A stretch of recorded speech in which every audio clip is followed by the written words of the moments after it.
Je vous demande maintenant d'écrire sur la feuille de papier que je vous ai distribuée 3 mots. Dieu est mort. Quand vous aurez fini, vous ferez passer les feuilles au bout de la rangée à droite. Monsieur Wheaton, un problème? Si vous ne pouvez pas vous résoudre à admettre que Dieu est mort pour les besoins de secours, il vous faudra alors défendre la thèse inverse, selon laquelle Dieu n'est pas mort. Et vous devrez le faire à ce pupitre, devant vos camarades. Si vous échouez, ce qui sera le cas, vous serez recalé et perdrez un tiers de la note finale, d'entrée de jeu. Vous êtes prêts à relever ce défi? Le fondement de la moralité, la distinction entre bien et mal, c'est la ligne droite qui conduit directement à Dieu. Nous avons donc besoin de Dieu pour avoir des principes moraux? L'idée d'une morale athée est tout à fait impossible? Non, non, mais sans Dieu, il n'y a pas de raison d'être moral. On ne peut même pas définir ce qu'est un comportement moral. Pour les chrétiens, tricher, mentir, voler, avoir par exemple un diplôme qu'on ne mérite pas, c'est interdit. C'est une forme de vol. Et je citerai cette phrase célèbre de Dostoïevski, qui a un jour écrit « Si Dieu n'existe pas, alors tout est permis. » Et non seulement permis, mais vain. Si Monsieur Radisson a raison, alors tout cela, cette lutte, ce débat, ce que nous déciderons ici est dénué de sens. Nos existences et nos morts n'ont pas plus d'importance que celle d'un poisson rouge. C'est complètement absurde. Finalement, ce que vous nous dites, c'est que tout cela se résume à un choix. Croire ou ne pas croire. Exact. C'est tout à fait ça. C'est la question. Et la différence entre votre position et ma position, c'est que vous leur retirez le droit de choisir. Vous leur demandez d'affirmer d'entrée de jeu qu'ils ne sont pas croyants. Oui, parce que je veux les libérer. Parce que la religion n'est qu'une sorte de virus mental que les parents transmettent à leurs enfants dès le plus jeune âge. Et le christianisme est le pire de ces virus. Il s'immisce dans nos vies lorsqu'on est malade, faible ou impuissant. La religion est donc une maladie? Oui, c'est une véritable infection. C'est l'ennemi de la raison. Monsieur, ça fait longtemps que vous y avez renoncé. Vous n'enseignez pas ici la philosophie, ni même l'athéisme en vérité. Ce que vous enseignez, c'est l'anti-théisme. Vous êtes athée, mais ça ne vous suffit pas. Il faut que chacun de nous vous suive dans cette voie. Pourquoi refuses-tu la vérité? Tu veux les entraîner dans le piège de la superstition? Je veux qu'ils puissent choisir par eux-mêmes, comme Dieu le souhaite. Si tu savais comme j'attends le moment de te voir échouer. Mais qui voulez-vous voir échouer, professeur? Moi? Ou Dieu? Est-ce que vous haïssez Dieu? Là n'est pas la question. Ok.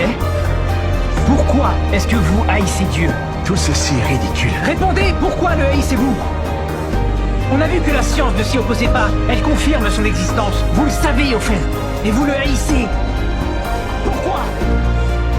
Ma question est très simple, professeur. Pourquoi est-ce que vous haïssez Dieu? Parce qu'à cause de lui, j'ai été privé de ce que j'aimais. Oui, je déteste Dieu. Je ne ressens pour lui que de la haine.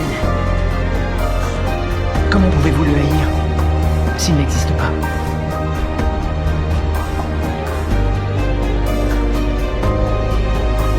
Vous n'avez rien prouvé. C'est à eux de choisir. Est-ce que Dieu est mort?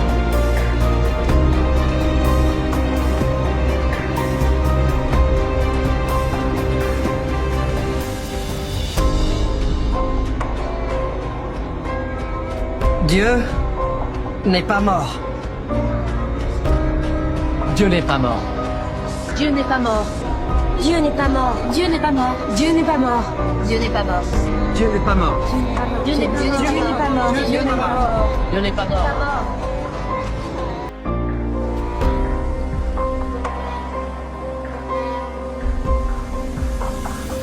Okay, this is called a Chladni figure.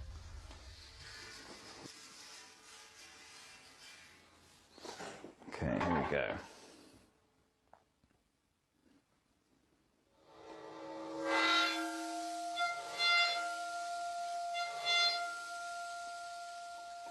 Nice.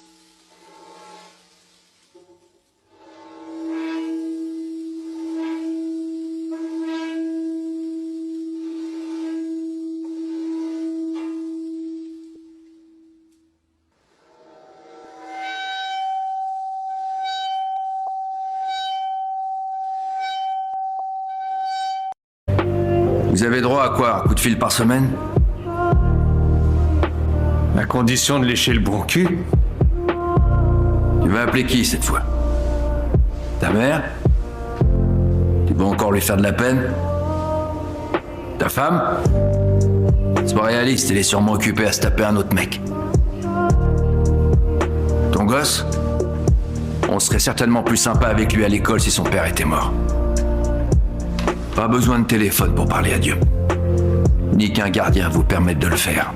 Lorsque personne n'en a rien à foutre de ce que vous avez à dire, Dieu vous écoute. Parce qu'il vous a créé. Alors évidemment, il est carrément déçu. Mais il veut aider. Vous aurez beau résister de toutes vos forces, peu importe combien de fois vous direz non, il veut que vous soyez une meilleure personne. Il vous lâchera pas. Jamais.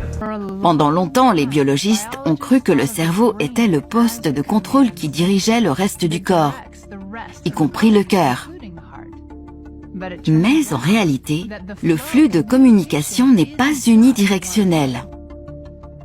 Des recherches pionnières de l'Institut HeartMath montrent qu'en fait, plus d'informations va du cœur vers le cerveau que dans l'autre sens. Et le cœur répond aux stimuli émotionnels avant le cerveau. Une chose encore plus étonnante, le cœur enregistre une réponse jusqu'à 6 secondes avant que nous ne soyons exposés au stimulus. Qu'est-ce que cela veut dire? D'une part, cela nous montre que le cœur sait intuitivement ce qui va arriver, juste avant que ça n'apparaisse, tout particulièrement quand ce stimulus pourrait déclencher en nous une réponse émotionnelle. Voilà qui met en contexte le vieil adage « écoute ton cœur ». Le philosophe pythagoricien Platon laissa énigmatiquement entendre qu'il y avait une clé d'or unifiant tous les mystères de l'univers. Cette clé d'or retournera dans le temps et une fois de plus par l'exploration. La clé d'or est l'intelligence du logos, l'origine du son originel Om. On pourrait dire qu'il s'agit de l'Esprit de Dieu. Vu que nos sens sont limités, on ne peut observer que la manifestation extérieure des mécaniques cachées de l'autosimilarité. L'origine de la symétrie divine est le plus grand mystère de notre existence.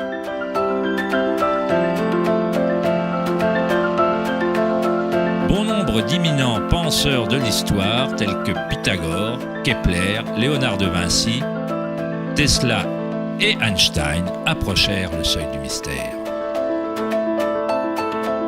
Einstein dit « Le mystère est la plus belle chose qu'on puisse ressentir. C'est l'origine de tout art et de toute science véritable. Celui qui ne ressent pas cette émotion, qui ne parvient plus à faire une pause pour s'émerveiller et se laisser impressionner, ne vaut pas plus que la mort. Il a les yeux fermés. » Nous sommes comme un enfant entrant dans une énorme bibliothèque pleine de livres en langues différentes. L'enfant sait que quelqu'un doit avoir écrit ces livres. Il ne sait pas comment. Il ne comprend pas les langues dans lesquelles ils sont écrits. L'enfant a la vague impression que ces livres sont arrangés selon un ordre mystérieux, mais il ne sait pas comment. Et c'est d'après moi l'attitude la plus intelligente d'un être humain envers Dieu. On voit un univers arrangé à merveille et obéissant à certaines lois. Nos esprits limités ne parviennent pas à comprendre la force mystérieuse qui déplace les constellations. Chaque scientifique qui approfondit l'univers et chaque mystique qui fait une introspection profonde finit par être confronté à la même chose, la spirale originelle.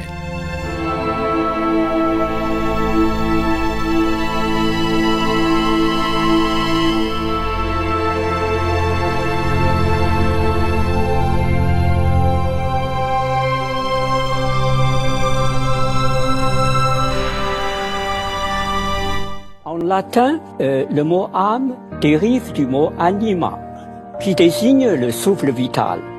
Et le plus curieux, c'est que cette vision est partagée par toutes les grandes spiritualités. Donc ce souffle vital, en Inde, on prononce Aum. En chinois, c'est Qi. En Grèce, c'est le pneuma. Et le judaïsme, c'est le roi, et l'islam, c'est roux. Donc, c'est très curieux. Cette version de l'âme a un fond universel, indivisible, irréductible. Hein. L'âme est en chacun de nous dès avant sa naissance. Et il accompagne chacun jusqu'au bout. Et donc, l'âme constitue cette part la plus intime, la plus secrète, la plus irremplaçable de chacun.